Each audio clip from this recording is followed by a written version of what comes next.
Hi, I'm Joni Patry, and welcome to my YouTube channel. Well, today I'm going to be talking about the second week in April, from April 8th to the 14th.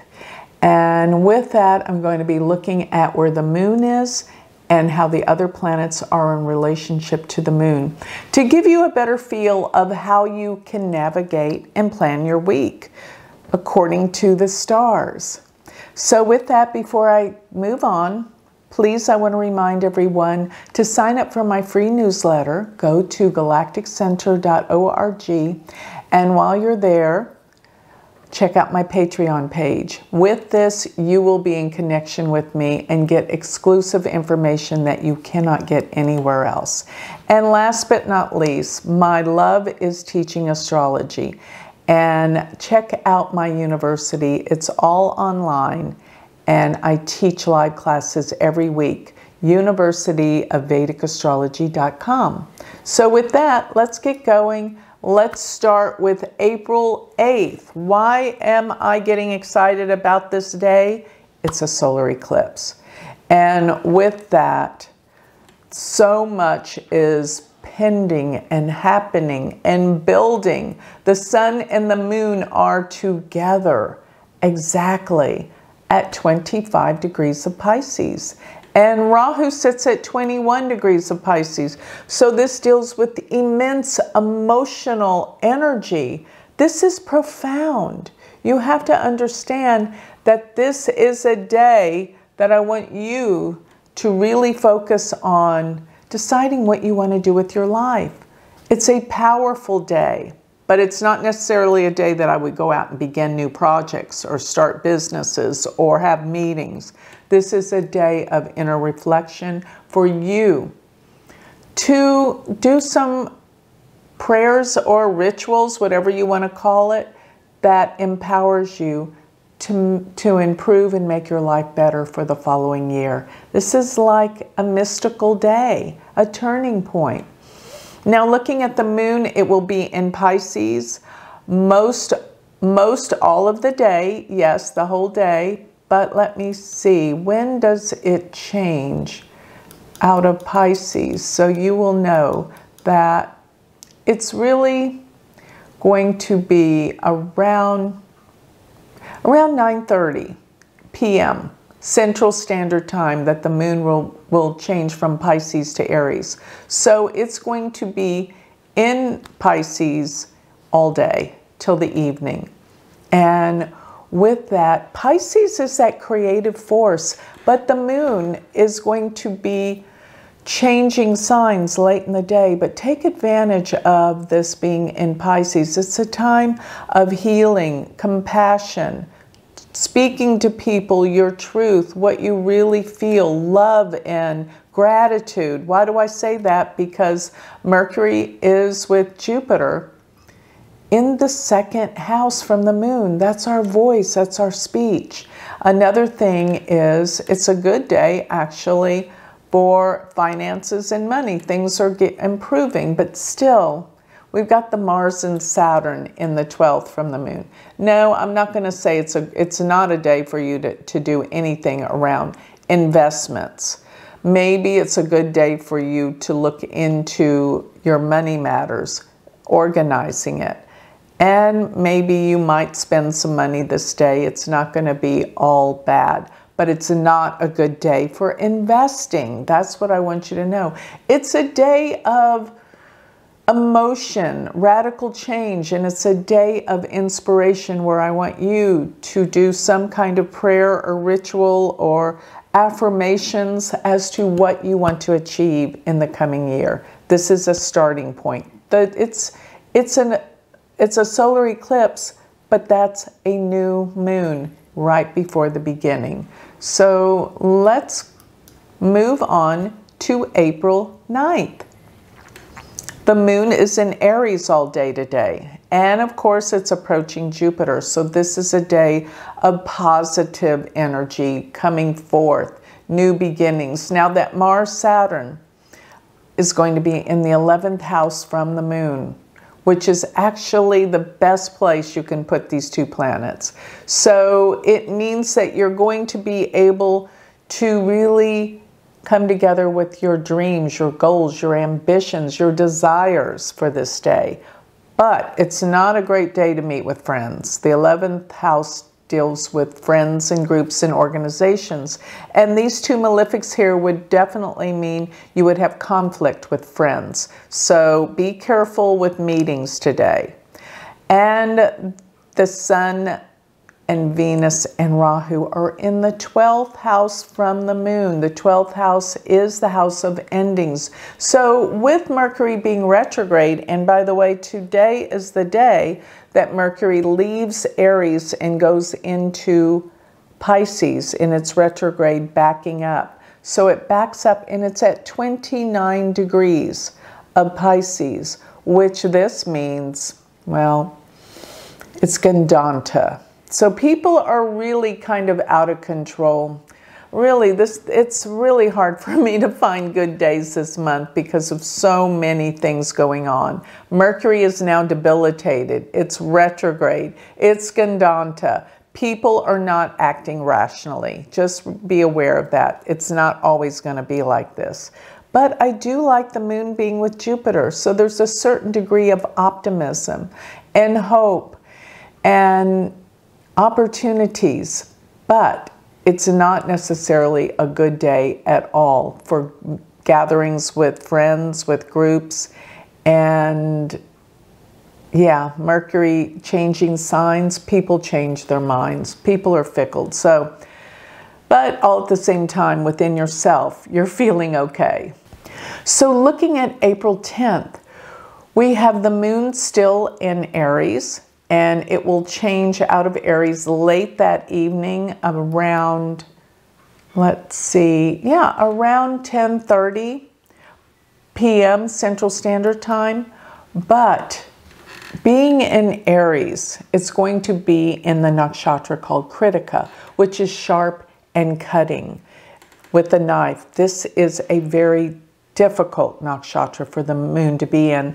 Plus the moon is conjunct Uranus, which represents unexpected events, very nerve-wracking, very upsetting, with the moon being with Uranus. The public, the people are unpredictable. But the worst aspect today is the Saturn conjunct Mars, exactly at 20 degrees of Aquarius. And this conjunction deals with obstacles, with head-on problems, with conflicts, with setbacks, delays, problems. Be aware this is a very difficult aspect. And it doesn't happen but once every 2 years. But when it does, it's like it's a very intense day for problems. Don't set out to do anything new on this day. Even though they're in the 11th house, it's problematic. And I want to say that Mercury, Sun, Rahu, Venus, Neptune are all in the 12th house from the moon. Very difficult day. Lay low. Don't plan anything new. I'm concerned about this Saturn-Mars conjunction can cause some kind of violence or upsets somewhere in the world. And so April 11th, the moon will be in Taurus. And it's going to go into the nakshatra Rohini. And this is a wonderful place for the moon. As a matter of fact, it is the best place for the moon because it's exalted, as well as the nakshatra is the favorite nakshatra of the moon.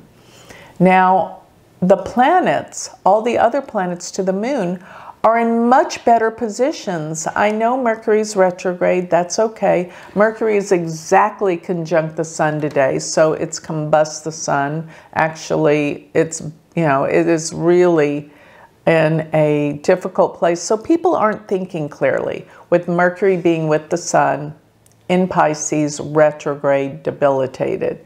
And actually the sun and Mercury are Gandanta. So the thinking mind is really obsessive compulsive and not forward thinking in a positive way. But there are positive points about this day. Jupiter goes to the 12th house from the moon. This is a day of generosity, of wealth. Jupiter 12 brings people being more generous, more kind, more compassionate. And most of all, Mars and Saturn, that conjunction goes to the 10th house from the moon. What does that mean? It's a great day to go out and try to find a job. If this is a pressing matter, I know Mercury's retrograde, it's not everything. But it is a good day because Mars and Saturn being 10th will push you forward. And if you've been needing to talk to your boss about something, could be a good day for that, but it does bother me that those are two malefics. It's a good day for finding new work. It's a good day for working hard and finding your purpose. But you might find that your boss is a little uncomfortable to deal with because of this. The 10th house deals with your boss. Be aware of that. Now, the Mercury, Sun, Venus, all those planets are in the 11th house from the moon. Actually, that's not a bad place. It would be a good time to come together with friends. I love the Venus with Rahu. Important and powerful people can come about, but communications are off. Just be aware that people don't necessarily know what they want and they may change their mind. So now I want to talk about April 12th. April 12th is the day that the moon is in Taurus, and it's going to change out of Taurus that late evening. Let's see what time. It will actually move into Gemini the next day. So it will be in Taurus the entire day, and it's going to be in the nakshatra Mrigashira. That nakshatra deals with finding things, deals with the search, the journey to find things. And this could be when you find that missing piece to a collection or shopping, because Venus, Rahu, Mercury, and Sun are all in the 11th house. So it's a good time to come together with friends and people or go shopping. Venus is exalted in Pisces, extraordinarily strong. Coming together with Rahu, expensive items, or you could come together with some very influential people or friends. And the workplace, be careful around your boss because that can be very difficult, dealing with your boss, even though it's a good day for work. Finding your purpose, finding direction, finding missing pieces. That's what April 12th is for. So let's go to April 13th. The moon is going to be in Gemini all day, and it will be in the nakshatra Ardra. Ardra is the symbol of a teardrop. So there's something not quite right. There's a certain degree of sadness in the air, a heaviness, sort of like eruptions of storms. Could even be literally bad weather. But the Sun, Jupiter, Uranus are in the 11th house. This can be a chance, unusual meeting with a friend. Now the Sun is just entered into Aries today. So now the Sun is exalted in Aries and in the 11th house from the moon. This is a great time for friends and meetings, coming together with people, because in the 10th house from the moon sits Neptune, Venus, Rahu, and Mercury. And even though Mercury is going to cause disruption and misunderstandings, it is still with exalted Venus, so it's in a better position. But people are still kind of not together with their thoughts. People are still absent-minded with retrograde, debilitated Mercury. But it's in the 10th house, so be aware around your workplace. People will be very opinionated and be very confused. But all at the same time, there's some good things that are going on around work with exalted Venus there. So you might find that people are agreeable on one level, but their communications are not clear. But There's something good coming out of the workplace. Now, the Mars-Saturn being in the 9th house from the moon is good for lawsuits, getting things done, but there could be some problems legally in the world that are going on that need to change. So maybe change in government rulings. These are things that are having to be worked on. There may be a standstill, but there is definitely an issue and a problem that we all realize has got to be addressed. So now I'm looking at April 14th. This is the last day of this week that I'm going to talk about. The moon will be in Gemini all day, and it's going to move into the nakshatra called Purnavasu. It means return of the light. So things actually move up to get better today because the nakshatra is more agreeable, more positive. Communications are good today. Why? Because the moon is in Gemini, in a good nakshatra. The Jupiter, Sun, Uranus are in the 11th house, meeting with friends, with groups, with unusual people that can help you. The Venus, Rahu, Mercury are very intense in the 10th house. So things are getting done around the office, but still there has to be some major changes with the laws, and people know this. People are working on it. Yes, there's been some major setbacks, but things will change. And there's just probably something like a setback going on with the government too. That's what I can tell from this day as well. So with that, I conclude the second week of April. So stay tuned. Come and listen and hear what the third week in April will be about in my next week's video. Thank you.